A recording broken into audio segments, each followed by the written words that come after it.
The smoke has risen from Razorback Stadium, and now, well, it's not Alex Golesh, but it is a pretty decent hire with Ryan Silverfield coming on in from Memphis, letting the team know he is going to become the next head coach for the Hogs in 2026. And so let's break it all down. Welcome on into SEC Unfiltered. It's Cole Thompson here. Like the video, hit the ring notification, and of course, subscribe to the channel because we're talking Hogs football, we're talking coaching searches, we're talking countless other things that come your way every single day. Download the podcast version of the show, wherever you get your podcast listening systems. Follow us on the socials, link in the description, and check out all of our great work found at secunfiltered.com. And as always, we are proudly brought to you by our friends over at FanDuel. FanDuel.com/SECU is the perfect place to sign on up. Right here, get $300 in bonus bets when you win your first $5 bet. Sign up today, FanDuel.com/SECU. Okay, so let's start off with the obvious. There was a report that came out earlier this week that Alex Golesh from USF was going to be taking on over as the next head coach of the Hogs. The reason why that never got set in stone was because of the precedent moves that need to be made across the landscape of the SEC. Lane Kiffin being the biggest domino. So I was on the phone last night talking around with people and asking, hey, what do you think of this Alex Golesh report? And they said, do not be shocked if there's another team that currently is quietly doing its due diligence behind closed doors to guarantee that they get him to be their next head coach. Lo and behold, we just found out that team was Auburn. Auburn has now made it official. They are going to get the USF head coach, which meant Hunter Yurachek had to pivot in a different direction. Now, I will tell you, I actually do like this hire. I think that Ryan Silverfield's a good coach. The consistency that he was able to win at in terms of what we know from the records for Memphis was a really prominent thing. But this feels like an underwhelming hire, largely due to the fact of, well, you had a guy that was number one in scoring offense, number one in total offense, number one in passing yards. They were great in the run. It was an up-tempo unit when it came to the passing game and an offense that should have completely, I would say, redirect the version of Arkansas football. So those things aside, I get the frustration here. And it did feel like a panic move. You couldn't afford to wait for anybody else to come available. And the top names that you want to go after, that's unfortunately where you were. And Bobby Petrino was just not going to be a guy. So ultimately, where you settle with Ryan Silverfield. Now, let's talk about Ryan Silverfield and a couple things that I like about him. Number one, continuity. The guy has led the Memphis Tigers every single year to a bowl game that he has been the head coach since taking on over for Mike Norvell, who left for Florida State. Number two, he was coming off back-to-back double-digit win seasons, and at one point, he was favored to be leading Memphis to the college football playoff as the G5 representative. So there are some things to really like about his offense. Top 20 in total yards, top 30 in passing, top 35 in rushing. They were great inside of the red zone execution, but here comes the problem. They had some really crappy performances to close out the season. Did not look good at all when it came to the game against UAB. Looked horrendous on Thanksgiving in the second half against Navy. And that is where you kind of are soured on the stipulation of where this game is. Now, back to the positives of the standpoint, you're getting a coach that beats you. Like, case in point, he figured out the second half adjustments. He was able to put together meaningful drives. He was able to get his offense headlined by Sutton Smith to push ahead and get a win in the Liberty Bowl over this current regime of Arkansas football. And the other team that he was able to beat was the guy who you were about to hire, which was Alex Golesh and USF. Got a signature win at home in that matchup to guarantee their spot as the favorites to go ahead and look toward him for them to be the favorites to go ahead and be the AAC title game. Now, again, 50-25 as a head coach, 75% winning rate. But the reason why Arkansas fans are frustrated, and I can see you all in the comments section, so go ahead and vent right now, is you want to swing big. You want to get the guy that was the can't-miss home run hire. You had to go ahead and believe this is somebody who you think can lead us into a new level. And it felt like that was going to be Alex Golesh. And then last second, it wasn't. And so now you had to go into a different direction. And that direction leads to somebody who is probably not going to be welcomed in with open arms by the community, by the public, and more specifically, is going to have a massive target on his back because you thought you were getting prime rib, and instead you're getting the kind of damaged goods from the produce aisle that is basically about to expire. That's what it feels like in your eyes. Here's where I will turn it into two different levels. Number one, if you're an Arkansas fan, do not be frustrated with Ryan Silverfield being your next head coach. Be frustrated with Hunter Yurachek deciding to make this type of hire. And the reason why Ryan Silverfield probably was the only option available, or one of the only options available, is because of you look at the current regime of where you are. you got to ask yourself, why are people turning us down? Because remember, Eric Morris was the first candidate that was supposed to be here, and he had an opportunity to choose between two programs, and he chose Oklahoma State. And then Alex Golesh had an opportunity to choose between you, and then there would have been a conversation to where he goes to Auburn, and then there would have been a conversation where he goes to potentially Ole Miss, and he looks at Auburn and he looks at Ole Miss, and he says, want to go there over you. So why are people turning down Arkansas? And I can answer this because they don't care enough about college football.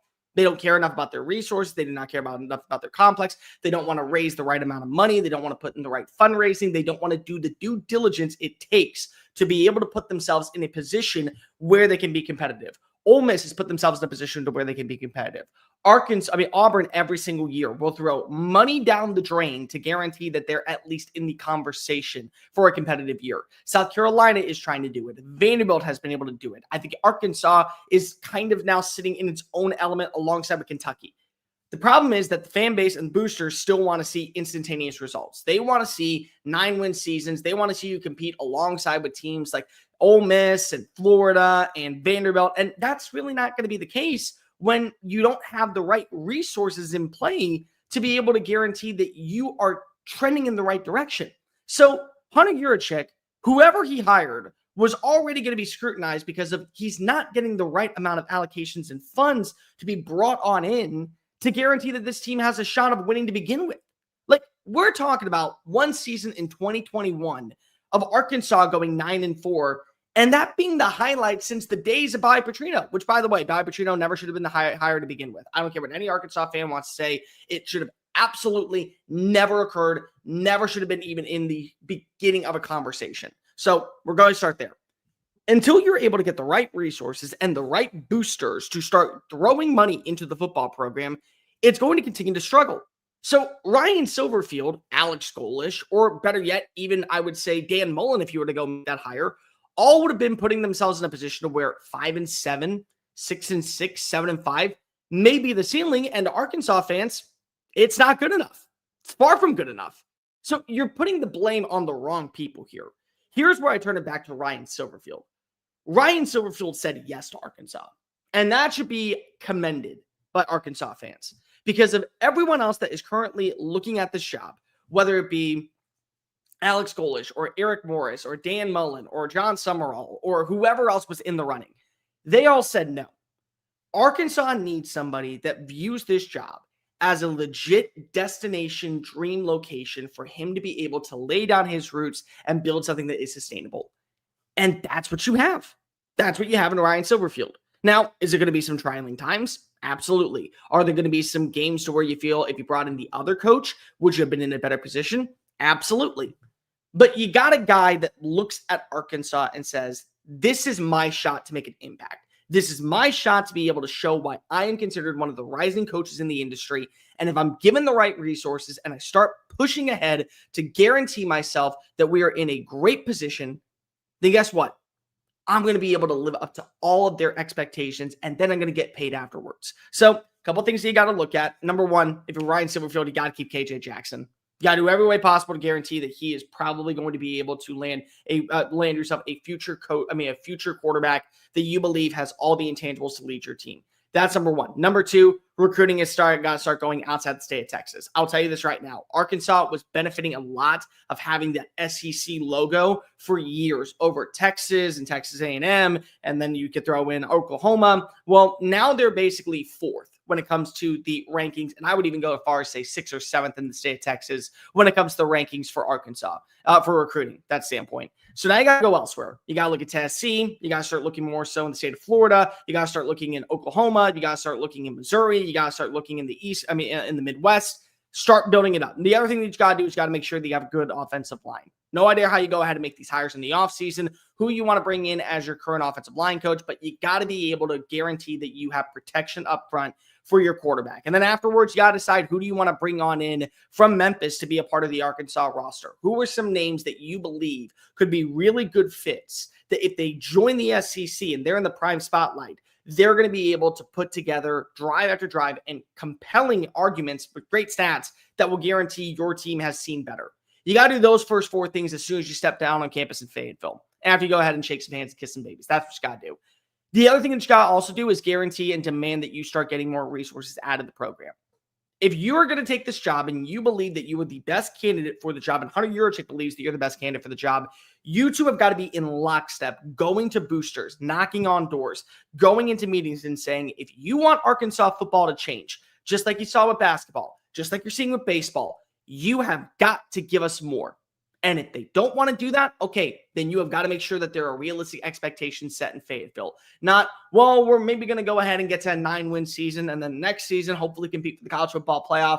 No, it's going to be sustainable growth. Hey, we're going to get 5 wins this year. The next season, we're going to try to get to 8 wins. The next season, then we're going to get to probably 10 wins and put ourselves in a prime position to where guaranteed we are at least fighting toward the playoff. But you can't have these culturist reasons to go ahead and look right now and believe, oh, we're supposed to be in this 8-win range because we're Arkansas and history dictates that. You can't do that. So a lot of things that need to be answered. When I look at this hire, I think it's a solid hire. Don't think it's great. Don't think it's terrible. Just think it's kind of middle ground here. There's a lot of reasons to believe that Ryan Silverfield, what he was able to accomplish at Memphis and build off of the success of Mike Norvell, could be in place in Fayetteville.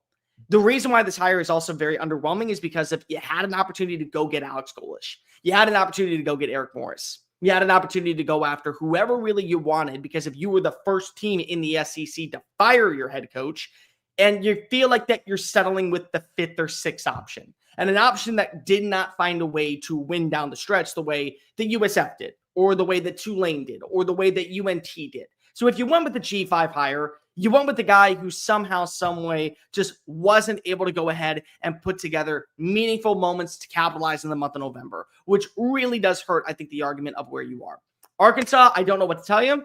I think it's going to be a long season in 2026. I do think that you have the right guy. I think there are some things to really like about Ryan Silverfield, but ultimately right now, you have got to be upset with the administration and you got to be upset with Hunter Yurachek. Do not take your anger out on your next head coach. Take your anger and frustrations out on the guy who currently is not able to go to Tyson, go to Walmart, go to Jerry Jones and say, we need more money to make this an enticing job. And instead, I'm going to be making 6-7 jokes on the college football playoff committee right now because if that's the only way that I'm getting a lot of spotlight. That's who you need to be mad at. And you need to demand at this point, if you want to go continue to be a part of the Arkansas program, you are going to start spending money. You are going to start adding in the necessary resources to compete with Ole Miss, with Vanderbilt, with South Carolina, with Auburn, move ahead of a team like Florida.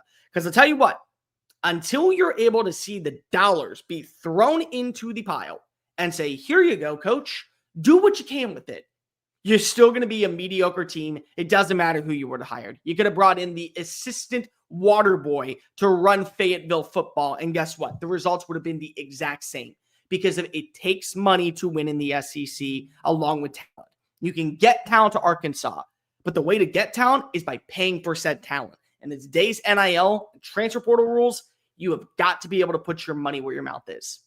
Arkansas does not want to do that. That is why right now you are seeing them finish 2-10. That is why right now you are watching them be the laughingstock of the SEC. So Ryan Silverfield has got to do that. Ryan Silverfield has got to demand certain things, and Hunter Yurachek has got to demand certain things. Little things like that go a long way. But if they don't want to go ahead and spend that type of money, then it doesn't really matter who was going to be the hire to begin with. Let's go ahead and get to the comments section before we get on out of here. I can definitely see some of you are very frustrated. By the way, like the video, hit the ring notification if you like this video. I am so done with Arkansas. I can understand why. No, we're doomed. I don't think that you're doomed. I think Ryan Silverfield's a good coach. I think that he wasn't the first, second, third, even 4th or 5th option for you. And that's kind of where you're disheartening. We're better off keeping off Bobby. No, you're not. No, you're not. Bobby Petrino was not going to be the answer. I can tell you right now, the fact that you weren't able to win against Missouri yesterday, the fact that you weren't able to win against Texas, the fact that you weren't able to win against an Auburn team that was feeling at the wrong time. You went on a 10-game losing streak to close out the year, and there were so many issues at times with the offensive personnel. Bobby was not the right guy. He wasn't. Hunter's more worried about making 6-7 jokes. Yes, he is. Yes, he is. It's kind of embarrassing. Outlaw, it's embarrassing. Yeah, I mean, I get it. But that's kind of where you are when it comes to you don't have the money to be able to use it. As a Florida fan, I even think the Hogs got barbecued with this. It doesn't look pretty because of, again, you had options on the table and they all turned you down to go elsewhere. And one of those teams was to the Big 12. And I think that that's the one that hurts the most is that Oklahoma State in the eyes of a coach who currently had one of the best offenses in college football and had proven that he could develop quarterbacks at a high-end level, said Stillwater is better suited for me than Fayetteville. What does that say about the current status of the athletic program? That, to me, is all I had to ask.